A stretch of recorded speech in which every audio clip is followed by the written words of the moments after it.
having me, you guys. I'm sorry I missed you last time. That stupid COVID just decided to jump up and derail plans. But it's kind of a good segue for what we're going to talk about today. And it's kind of about plans and how we think of ourselves and our career path. Does that sound like a safe topic for today? His anxiety just shot up the minute I asked that. Then you're in the right place. But if you wouldn't mind, if you haven't already, make a little name tent for yourself. I think it's really important that I know your names when I call you by name. And we'll talk about why that matters here in just a moment. But my core students are forced to do this all the time. One, because it takes me a while to get to know people's names, especially when they move from class to class. But knowing someone's name and calling them by name is important. Why do you guys think that? Or why do I think that? What do you think?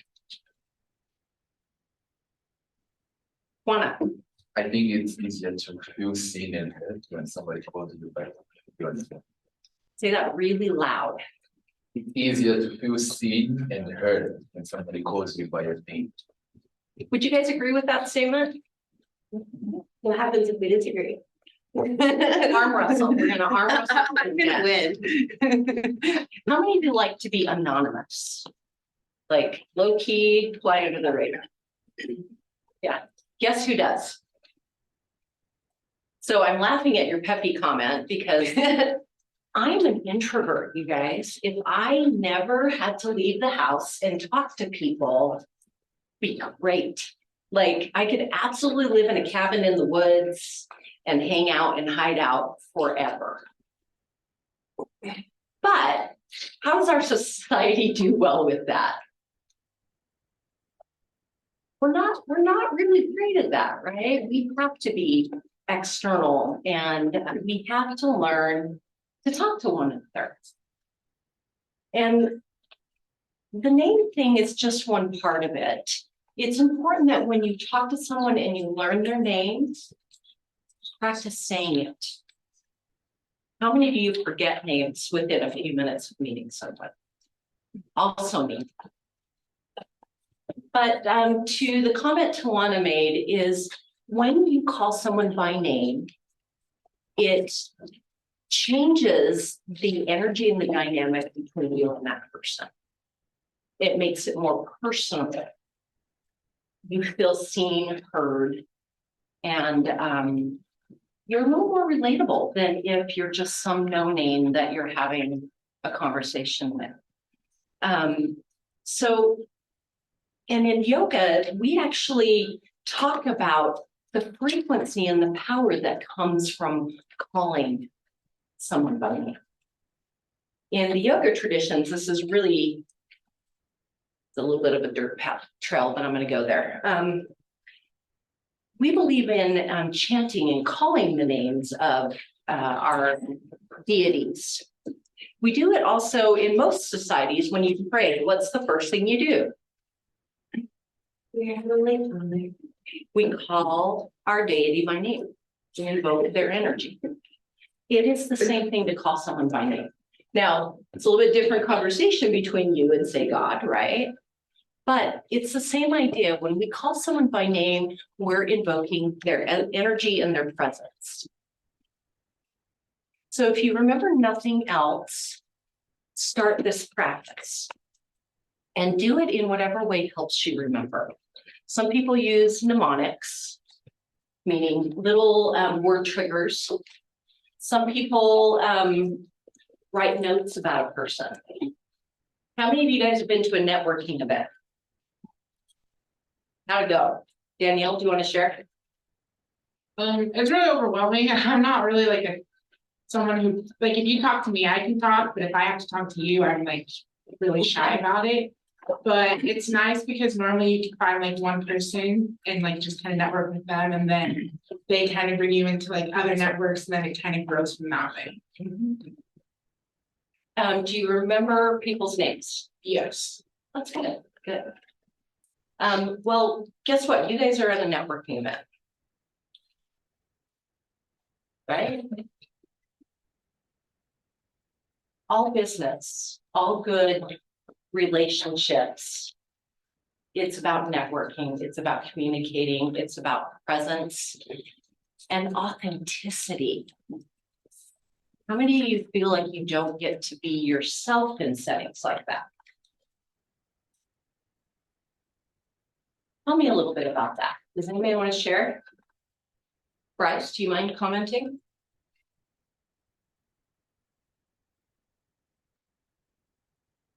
Is it just because it makes you uncomfortable? Is it a fear of what others will think of you? I feel like I'm myself, but one version of myself. I'm the professional version of myself, and maybe not the family version or the friend version, but this professional persona. That is me, but not the whole me. How many of you would agree with that? It's a version. I think that's pretty accurate, right? Now, I started by saying I'm an introvert.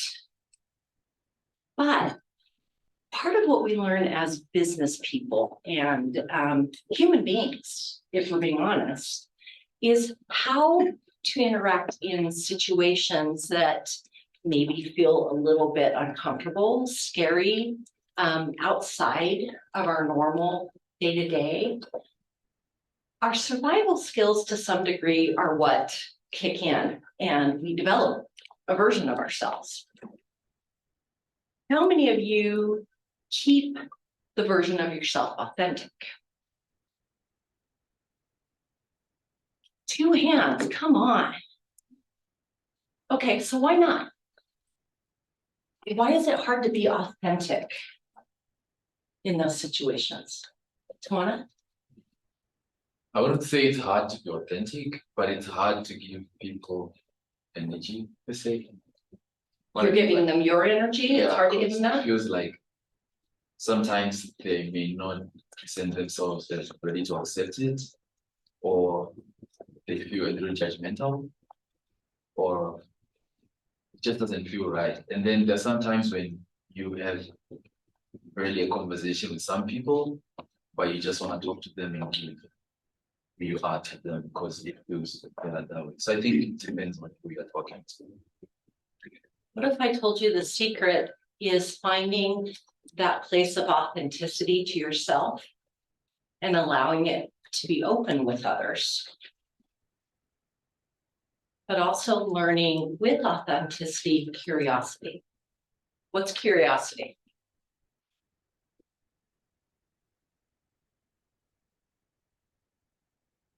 What does it mean to be curious? Want to know? You want to know? Yeah. Is it Mickey? Is that Mikey? Mikey. Mikey says you want to know about someone. But it's fatal. It's fatal. Yeah, I've heard. Curiosity killed the cat, right?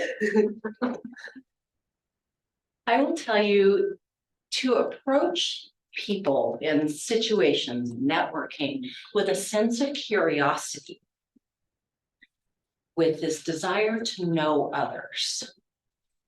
Not everything, but to know what they're willing to share with you can help get over that, I'm afraid, of judgment, projection.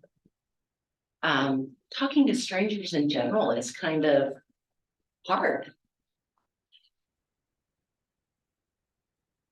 Curiosity helps us with this. So we take the part of us that is legit, it's us, right? But that part learns, it's a behavior, it's learned and it's practiced. Learns to treat the conversations with curiosity. So if you were going to treat it with curiosity, what might you do? So say I'm going to walk up to Rosalind and I'm curious, what am I doing here? Anybody want to- Sure. Mhm. Right. Am I saying it right, Rosalind? Rosalind, I'm Melanie. Hey, you want to arm wrestle? Depends if you're really got see. You could absolutely say that. If you really want to break the ice quick and fast and catch someone off guard, say something funny, weird. Do you want to, but to do that disarms people. They laugh a little bit. But Rosalind's response was perfect. Do you want to arm wrestle? You offered, so. I did. We staged that. But what's the point of that? Does your guard come down a little bit? Yeah. Playfulness, but appropriate play is a great way to get to know people. What else? What else do we do when we approach people or they approach us?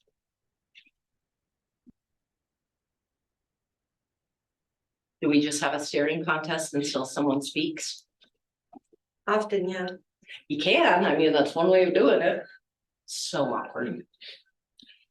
You compliment somebody. That's great. Women do this a lot. Love those shoes. In fact, I'm pointing at Rosalind's shoes. I had shoes like that at one point. They're awesome. They're kick butt shoes. How does that feel? What? Does it feel insincere? No, I believe you had these shoes. Right? It's just that, like, with women especially, giving compliments as an icebreaker is strange because a lot of us feel this like compulsion to be like, oh, well, your hair looks so good. You know, instead of just being able to receive that compliment, and you guys are like now having it's like, okay, I gave you a compliment, so you gotta give me back. And then it feels like this competition of like, are we even who gave each other a better compliment? Like, well, yours was sincere, mine was sincere, whose was more sincere? And it almost feels like you're immediately engaging in this competition. Let's flip that a little bit. Okay, How about we just receive a compliment? would be great, right? Why don't we do that? I hate compliments. I hate them. I would rather be criticized than complimented. Yeah. Where does this come from?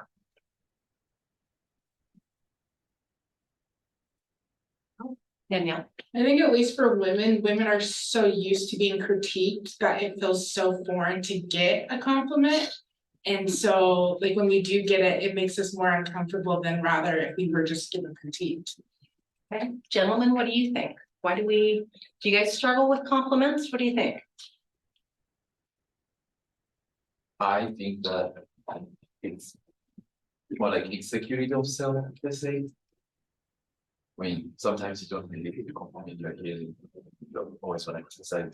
I would put it as insecurity of self. It takes practice to learn to receive.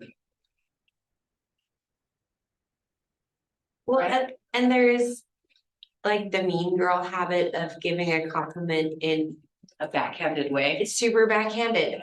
So every time that I get a compliment, unless I'm 100% sure about it, it'll spin me off into this thing of like, did they mean that? What are they really saying? And instead of it being like, oh, that feels good, someone gave me a compliment, like, do I need to fix my hair? Do I need to, like, what, does my face look stupid? Like, why do they even say that? Like, and at that point, I almost would rather have not engaged with them than gotten, unless I'm 100% confident, then yes, thanks, you're right. But in the dialogue, girls a lot of the time are offering a criticism and males a lot of the time are trying to get something from you. So you think it's gamemanship? Yeah, How many would agree with that? Sometimes. I just think that really like in your adult life, like what percentage of the time are you getting compliments from people? And it's typically like when you're in the dating world and it's like, oh, you look so beautiful today, blah, blah, blah. And you're just like not in the habit, like your teachers aren't giving you compliments. It's like, oh, so you got a bad grade, you need to do that. You know, we're consistently getting corrections and very rarely getting compliments.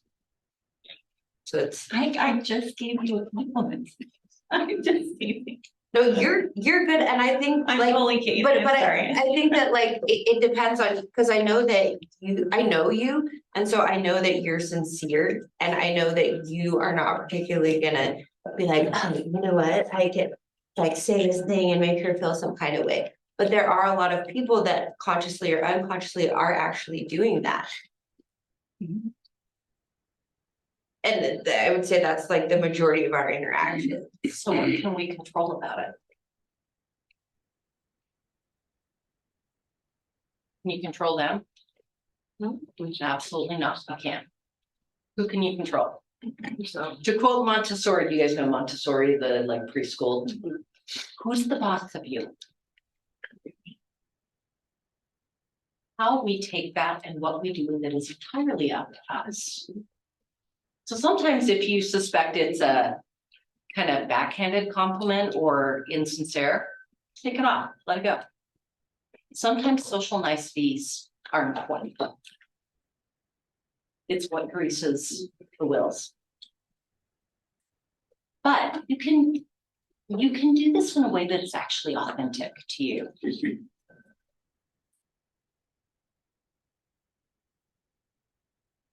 So kind of effective, it's not just networking, it's how we learn to relate with people in all parts of our lives, whether it's someone that's checking you out at the grocery store, whether it's in a business context, whether it's in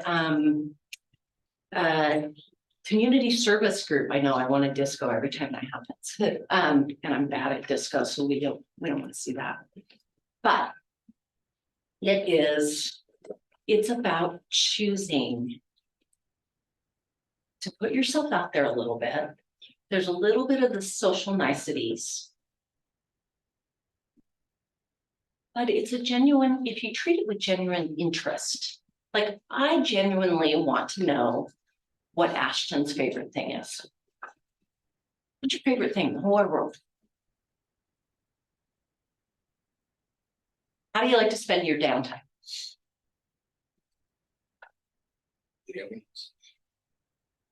What's your game?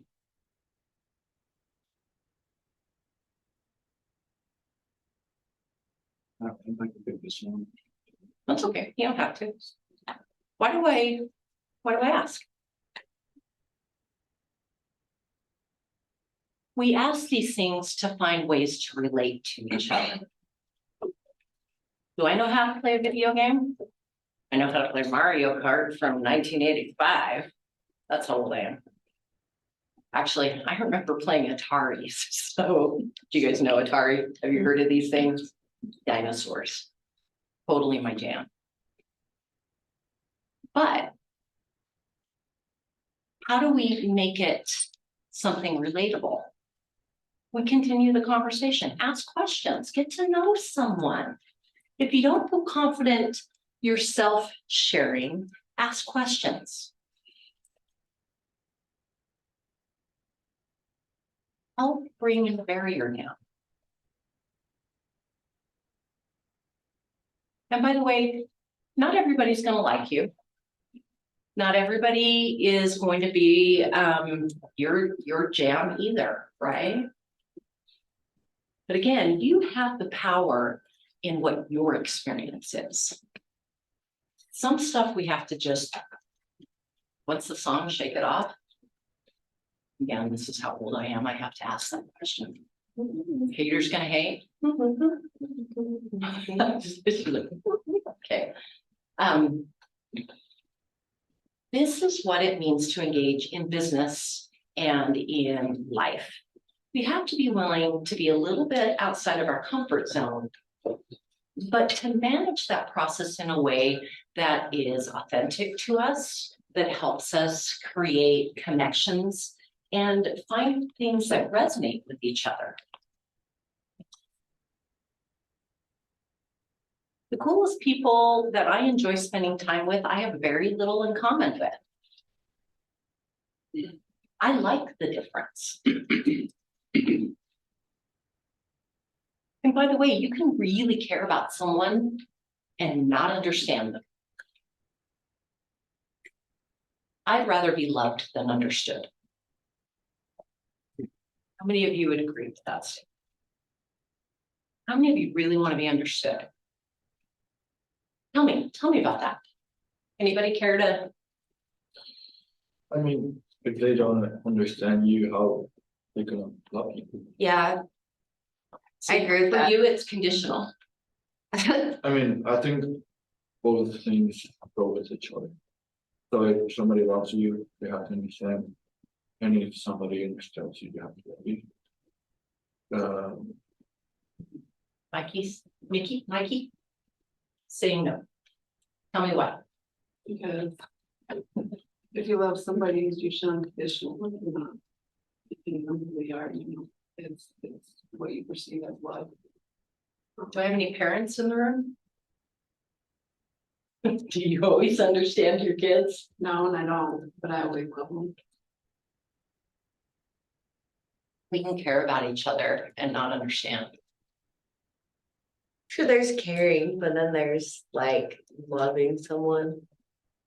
Like, I love my sister, but I don't understand her. Yeah, You same. know what I mean? Like, I love her, but there's a lot that we don't see eye to eye. There's a lot, you know what I mean? And I don't understand her in a lot of ways at all. Like, I don't understand her and why she did what she does. I love her. I have a brother like that. Biggest derp on the planet. Lonely makes me mad sometimes. But I'd probably cut off a limb if it meant helping. Okay. I don't have to understand. I can ask questions, like this is why we engage in conversation with people, is we're attempting to understand, but that may not be the goal. Presence is huge. And it's something we struggle with currently. Would you guys agree? Yes. And by the way, when I say we struggle, I put myself out there, number one. I struggle with presence. So how does that affect your ability to network with someone? Or to do business? If we can't, for a few minutes of time, give presence, attention, authenticity, curiosity, how do you feel like that relationship is going to develop? I'm going to use a technical term, may. May, right? You're going to be forgettable and they're going to be forgettable. What's the problem with that?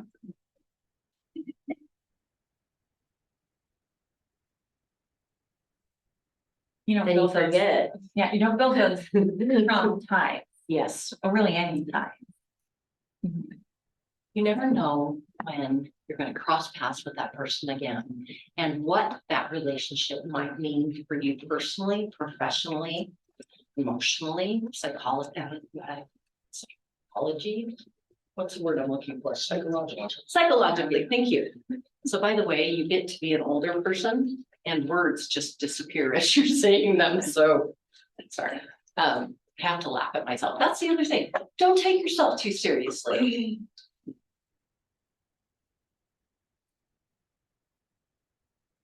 Laugh a little bit at yourself. Literally laughing releases chemicals in the brain. It causes an uptake in serotonin. It's releasing oxytocin in your brain, and it helps you feel better. Don't take yourself too seriously. Laugh a little bit. Don't laugh at someone's expense, right? I mean, unless it's your derpy brother. I think siblings, it's kind of a no holds barred relationship. Kidding. Take opportunities for levity. It's how we alleviate the anxiety and stress around some of these things.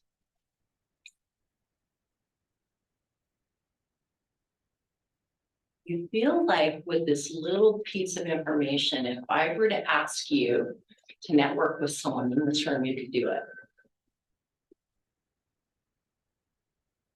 Have you guys all really met each other? Okay, for 5 minutes only, you can do this, I totally believe in you. I would like you to find someone in the room you've never had a conversation with. And I want you to have a conversation, treat it with curiosity. And I want you to learn something about that person. All right. Do I need to assign you, or do you feel confident you can go find someone? You are now at a networking event for the company you work for, and you have to go start talking to people. Where's the water cooler? It's better when there's an open bar. Most things have some sort of beverage. It could be Where's the bar? adult or not. Are you the bartender? No, but think about it. What would you do in that situation? You can't hold the wall up, right? You need to get out there and talk to each other. So here's your challenge: 5 minutes, find someone in the room and just start a conversation. Pretend you are networking for a business. But how do you do it authentically? With curiosity and openness. Okay, here we go. Can we do it? And set a timer. Find one person in the room. Action. It's okay, you can see it. It's Good. All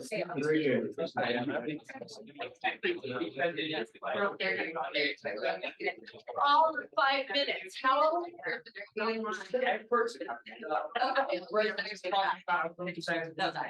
Oh, okay,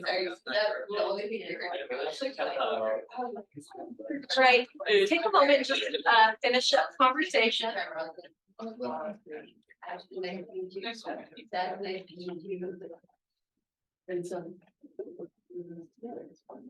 Okay, what did you think? Worst thing ever? Terrible.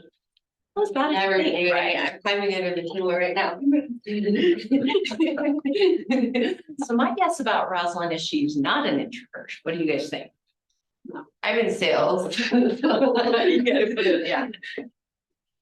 Yeah. But so one thing that we were talking about that was interesting is that this is actually the first opportunity that we've had in this class that is specifically designed to be a networking class to network with one another. And we just thought that that's interesting that as part of our network, the narrative is basically that we, people come in and they give us information, and that's networking. Where, like, realistically, how much time, like, if I needed somebody to be in my network to link me with Chamber of Commerce, if you have some like new intern, it's gonna be better use of my time to make friends with them because they're trying to build up their network, whereas you already have an established network. They're all good contacts. I'm gonna tell you that right now. Yeah, Never discount someone because they may not have a title. yeah, You never exactly. know how they're gonna open a door for you. And so that's what we were just thinking is like, this was a really cool experience for us to have the chance to even network with one another instead of just be receiving information from other people. How did it feel when I told you we were gonna do this for a few minutes? I panicked. Yeah, say how many, you raise your hand, how many of you had the anxiety and you're like, oh, geez. Cause that would have been my reaction, by the way. And then how many of you were pleasantly surprised? How many of you took the opportunity to be authentic? Great. How many of you weren't quite feeling it yet? That's okay. It's okay to feel that way. It's a practice. None of us come into this and just know how to hit the ground running. None of us. Some people are better at faking it. But believe it or not, they're entering the same room you are and feeling the same things. You're more likely you are different. What's the reframe that they give you all the time? It's not anxiety, it's excitement. Because that's what everybody cites is like the chemical that gives you the feeling of anxiety is like adrenaline. And that's the same thing that gets excitement. So if instead of looking at it as like, oh, I'm so anxious, you're just like, I'm so excited that I'm gonna find exactly whatever I need right now. I mean, it really does change what you find there. Even our emotional selves, we can treat with curiosity. Anxiety is information. It is. When we feel anxious, pause for a second and ask why.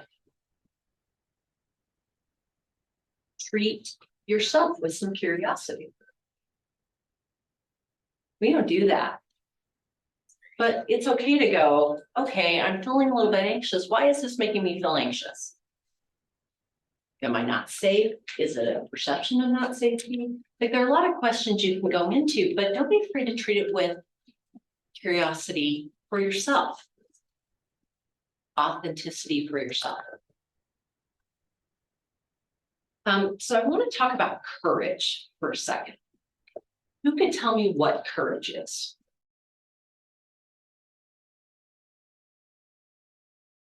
What's courage? Juana?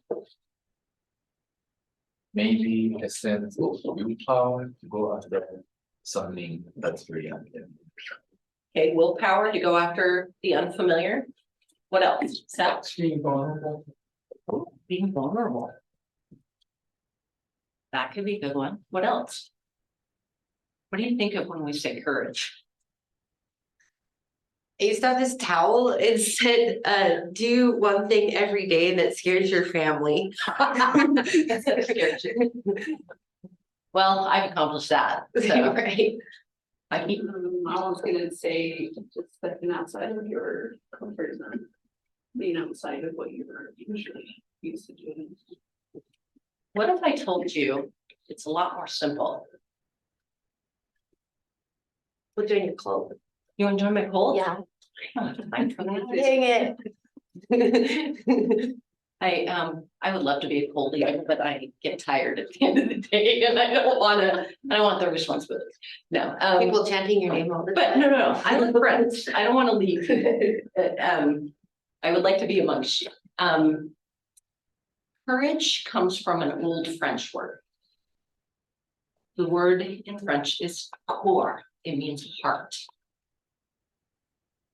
But courage means to come from the heart. When was the last time you came from your own heart? Were you able to do it in this conversation? Changes how you think about being brave, right?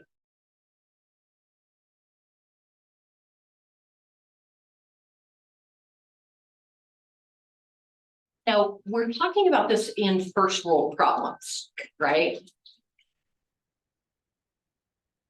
We aren't under threat. I hope not. But this is the place where we start playing with these thoughts. How do I relate to people? How do I get over myself to engage and to engage in a way that has courage, that comes from the heart? And coming from the heart doesn't mean like, you know, sticky sweet over the top. It simply means being who you are. Courage. And when you talk to each other, you may find that you have more in common than you do different from each other. Or we say that. How many of you have a pet? Okay, about 2/3 of the class, you have something in common. How many of you love naps? Oh, I'm a huge fan. There's not nearly enough napping in life. That part of your cult platform, 3 naps a day, 3 naps a day. down. Hey, I'll take 15 minutes in the afternoon if that's all I can get. I used to work someone here in funny side story. Who her ritual was 15 minutes every afternoon. And she would sleep on the couches in different offices. So they started taking the couches out. So she would just find an open desk and actually get under someone's desk and take a sleep. You could not deter this woman from her 15 minutes of rest. Because she knew the benefit it brought her. I shared an office for a while on the Redwood campus. My main office was out at the Miller campus for the first 5 years that I worked here. And I came in one day and she says, her name was Maria. And Maria said, I have something to tell you you're not going to like.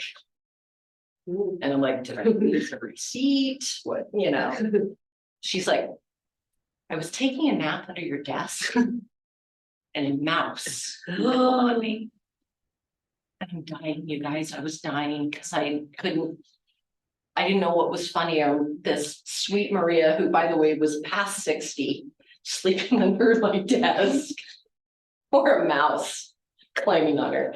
And they had put, one of the graphic designers had designed these little Tom and Jerry like mouse holes and stuck them on all of the baseboards around the office. So the joke became, we started calling it my office the mouse hole. But rest is important, right? Calibrate. Okay, we've got just a few minutes.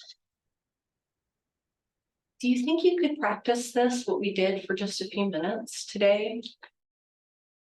I'm going to give you a goal and maybe a little bit of an assignment. Did you say they have to do a write-up? They do. Okay, so here's the assignment part of it. I want you to do this with a stranger somewhere before you guys meet again, before you turn in your write-up.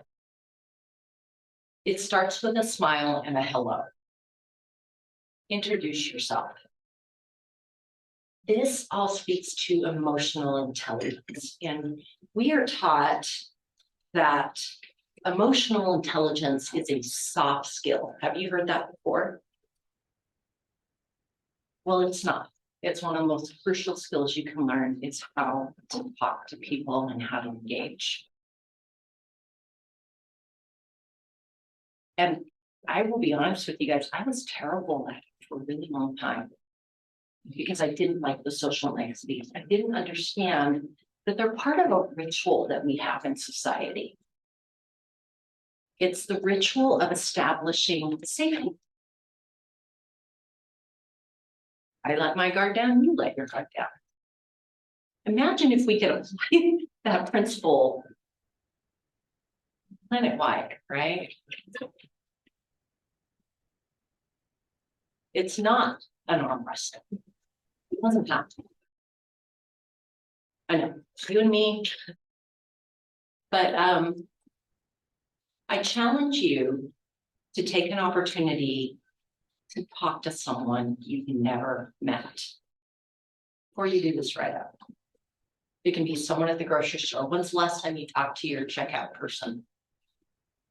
When's the last time you actually acknowledged they're a human being? What's the conversation usually go like? Did you find everything today? Yes, thank you. Or how you doing? What's your shopper number? It's always that, right?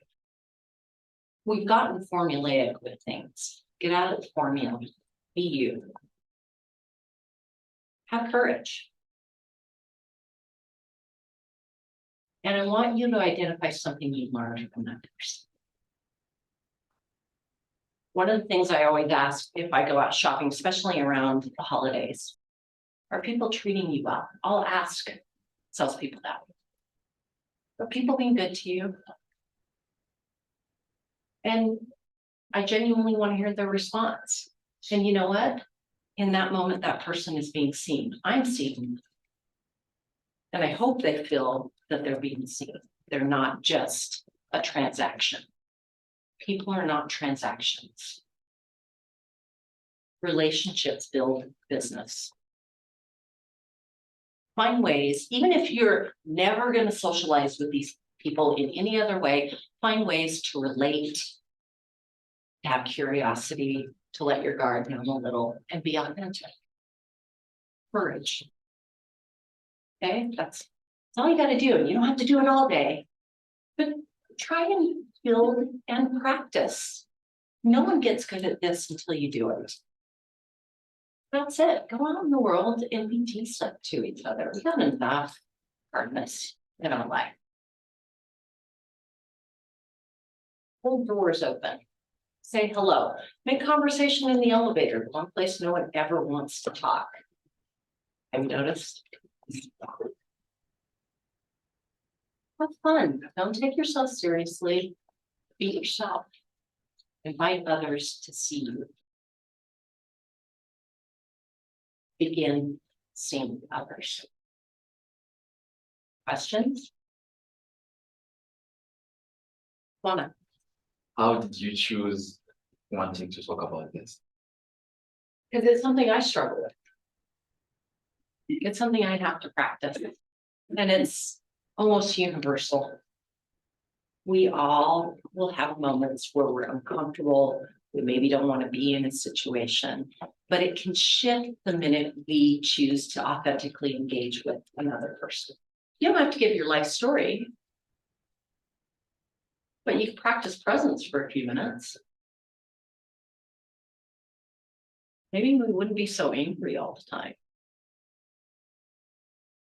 And trust me, there's plenty to be angry with. That does not mean don't stand up for the things that you value and care about. But also don't assume everybody's oppositional. All right, you guys, thank you for letting me join you and have a little bit of fun with you today. Please go out and do this. Try it out. Try it more than once. See how it works for you.